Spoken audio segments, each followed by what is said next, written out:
You're listening to Life Repurposed with Michelle Rayburn, where you'll find uplifting and practical advice for everyday living, creative inspiration for do-it-yourself projects, and recommendations for books and resources that will encourage you to embrace your life repurposed. I'm your host, Michelle Rayburn. Hey there, thanks for joining me today with 15 minutes of your time as we talk about creativity. Now, don't tune out if you think you're not a creative person, because I believe you are. If someone were to ask you if you are a creative person and you say no, I'd say you might be wrong about that. You might be just thinking about it in very black and white terms. I think you might be more creative than you think because it has to do with creating meaningful new ideas and methods, putting together point A and point B to create something new. It can be innovating in so many ways. So yours might not include paint, glue, or words on paper like some of my creative pursuits do, but I believe you have some sort of creativity waiting to be tapped. I often hear people say they have no creativity, and while I do agree that there are different levels of artistic ability and creative interests, I believe that we all have some degree of creativity, and I'm going to give you some examples. My husband fabricates and welds parts for cars. He loves to restore old trucks, and he doesn't paint or draw, but he can come up with concepts and create parts that didn't exist because he can't order them online. And so with some metal and a welder, he can come up with something. That is creative work, even if he doesn't think it is. One of my sons loves to listen to records and music, and he likes to put creative words on a page. I have another son who can create cool things with a CNC router and a hunk of driftwood. And he can come up with all kinds of really cool stuff that's kind of artistic, but yet done in a wood shop with heavy-duty tools. Some people dance, some people code software, some people paint, others innovate. But I think when you look at a dictionary definition of creativity, I think we all have some. Here's the definition from dictionary.com. It says it's the ability to transcend traditional ideas, rules, patterns, relationships, or the like, and to create meaningful new ideas, forms, methods, interpretations, etc., originality, progressiveness, or imagination. I think you can find yourself somewhere in those descriptions. You are creative in your own way. God made you to be able to form connections between ideas and imagine better outcomes. And sometimes what happens is our own creativity gets really squashed and cramped by the things that go on in our everyday life, the things we put in our brain, the things that are going on around us. But I believe God made you to be able to create those connections between ideas and imagine better outcomes, because that's part of being human. We're all innovating and we're creative in our own way. I've discovered it's important to make space for being intentional with my creative thoughts, and I have a feeling that that's something that you might need a little bit of a nudge on too. My degree of creativity is so affected by my environment. It's affected by my level of overwhelm, the noise around me, the chaos in what's going on in my life. It can be affected by sadness when something's going on, when somebody that I love is hurting. It can be overcommitment. It can be just so many different things. But there are times that as a writer, I get stuck. Writing is one of my biggest creative outlets. And I get stuck there and I just realize that I can't give up. I have to find ways to get it flowing again. So what I've done this week is taken some of my ideas for growing creativity as a writer, and I've adapted it into a different list that would apply to more general creativity, so that if you're not really into writing, you don't have to feel like you have to be just like me. So I want to share some of that with you today, and you're going to get 10 ideas today to get your creativity just really flowing and charged up. And then there's a whole list of 48 ideas, and you'll be able to get the rest of that from a free download sheet that you can print. And it's called 48 Ways to Cultivate Creativity. So you're going to find that in the show notes at michellerayburn.com/94. Be able to get that PDF file on your email and actually set some goals for yourself as well based on those 48 ideas. I'm going to ask you to take 3 and make a plan for how you're going to incorporate those in some way in your life. So let's talk about the 10 ways that you can cultivate creativity just to get going with the top of the list. Today, I want to focus on what to do when you feel stuck. Now, why am I talking about this on Life Repurposed? Because I think there is something so rewarding about having creativity in our lives and recognizing the places where we use it. And I feel like it gives us new purpose. It really connects to so many areas of life. I've had to use creative solutions in my marriage, and so it affects relationships. I've used creativity in my job, in my hobbies. I've used it in my finances and in so many ways. So when the creativity won't flow or you can't come up with a solution for a problem, then you often will feel stuck. And that's what happens to me when I'm writing or when I'm maybe trying to come up with a design, because I love to do graphic design. Sometimes I just get stuck and there's just nothing new. I try a whole bunch of things and nothing is working. And then even the most fun pursuits can become like so stressful because I just don't have the creativity flowing. So these are 10 ways that you can get those creative juices flowing again. If you're ready to keep going on a project and you just need to charge that up a little bit, this is how you can get it going so you can get focused and get that creative brain working.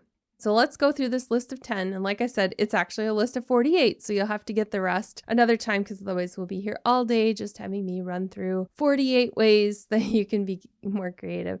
So let's do number 1. Take a 15-minute walk. This is something I used to do when I worked at a marketing agency. Every so often, I would just go outside and walk around the block that the building was on.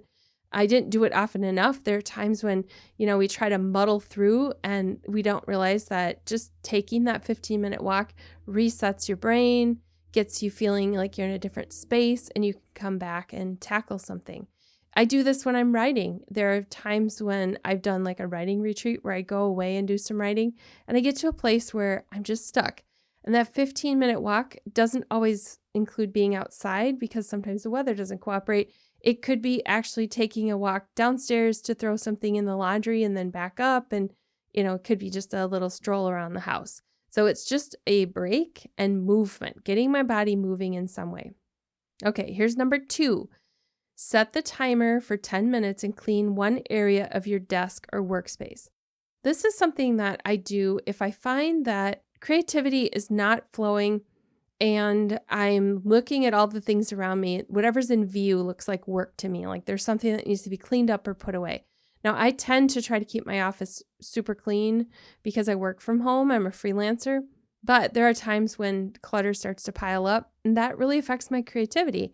It also affects it when I'm quilting or something like that, where there's just all this stuff out and it's just too much in the way. So if you set a timer for 10 minutes and you just go to one area where you're working, then it will often give you that reset that you need, give you some space to work, and you might enjoy the creative activity a lot more. Number 3, daydream. Take a notebook outside in the backyard or go to a comfy spot and see what thoughts come to mind. I don't think we give ourselves enough time to daydream. In fact, I look back at grade school and I think there were times where daydreaming was not something that I was permitted to do in school. In fact, on report cards, there were comments from, I know at least one teacher that said sometimes Michelle is off in her own little world daydreaming and I don't know what she's thinking about. That's because sometimes we just need to pause and daydream. Even when we're doing math problems, sometimes we need to have that little break so that we can just let our brains go where they want to go and then come back to that thing. So it doesn't even matter what the task is. Sometimes it's a creative solution for something, or sometimes it's more, I just need to daydream because I'm thinking of the next fun thing that I'm going to do. Whatever that is, give yourself some space to daydream. Number 4, make music. This could be playing an instrument, but if you don't play an instrument, that's okay. You can play the radio. You can sing off key if you want to, it's fine. You can play air guitar. You can play air drums. You can do so many different things that are musical that don't involve having to have musical talent. And this doesn't mean anybody else has to see it. So your creative music can be what you want it to be. Music has a way of really speaking to us, whether it has words in it or it's just instrumental. There's something about music that really gets our creativity going. I can't have songs with lyrics when I'm writing, but I can have some instrumental backgrounds. So sometimes even while I'm working, I have music going because of how it really helps creatively. Number 5, this one is kind of fun. Doodle. Doodling engages the brain and helps to calm a restless mind. This is why some people doodle all the time. My husband doodles in church, and from the time we were teenagers and dating, he did that. He would sit and draw just little stuff on his bulletin in church. There are times when I would look back at old school notebooks and see all the little things I drew in the margins. Sometimes doodling just is what keeps you connected, like your hand and your brain, and you don't need to do anything with it, but some people create some really cool doodle art too. This is just one way of giving yourself a little bit of a break. Maybe you're in a meeting and really struggling with focusing and you need to focus. Doodling is another thing that helps there. Number 6, create atmosphere. Now, some people really, really need to have atmosphere when they're going to do something creative, and some people just need a little something. So here's an example of really needing atmosphere. That would be if I needed to be like by the ocean in order to write a book or something like that, doing something creative, or painting by the ocean or in the mountains. That's a pretty big move to get yourself by the ocean or get yourself in the mountains. But sometimes there are things you can do to create atmosphere right at home. So for me, it's a candle. It might be one of the woodwick candles that crackles, so it sounds a little bit like a fireplace. It can be music, like we've talked about. Sometimes atmosphere is silence, so we just need to make room for silence. Sometimes it's opening the window. There's something about fresh air that can really create atmosphere, especially in the spring when everything smells so great with apple trees blossoming. I like to fill the bird feeder outside of my work window because then I have something to watch, and I crack the window a little bit and listen to the birds chirping out there. There's just something about that atmosphere that works for me. So you have to find the one that works for you, the thing that inspires you. But it can be super small. It can be a scent, a sound, or comfort, or something like that you use to create atmosphere. Number 7, this one's a little bit different. It's switch projects. This is what happens when you're working on something and you feel stuck. So let's say you need to come up with a creative solution at work. So this isn't really hobby time. But if you're really stuck and you just can't come up with the next idea, I find that it helps to just switch to a different project for a while that has a different kind of a focus. I do this when I'm editing, when I'm graphic designing. There are times when I might be creating my calendar plan for what's coming up, and I feel like, I don't even know where to put stuff anymore. I just have to switch to something else, like cleaning up my desk or filing something or processing emails, and then I can come back to it. This can work in your hobbies as well. If you feel like you just need to switch, maybe you're a woodworker and you want to switch to a different process, whatever it is. If you feel that stuck feeling, I encourage you to just change it up and try something different, and you might find that the creative energy comes back to do the other project again. Number 8, keep your brain stimulated by doing something like a crossword puzzle or a word game on an app like 7 Little Words. These are things that make you think, but also make you have to problem solve. And so that really helps me with creativity to do some things that keep my brain engaged. But it's also a good break to do like on your lunch break or something like that. Sometimes what we need in order to keep our creativity going is to move to a different place of work. This is number 9. Sometimes when you're in, like, say, your office and you need to come up with a creative solution, I like to take my laptop and move it to the living room or move it out to the back deck and work on something out there. There were times when I have left my office at home and gone to a coffee shop just because I needed a change of scenery. And I can sometimes get so much more work done at a coffee shop than I can sitting at home because I just start to feel stuck. I use that word a lot in this episode, but that is really what happens is our creativity gets stuck. And these are some ways for us to unstick our creativity.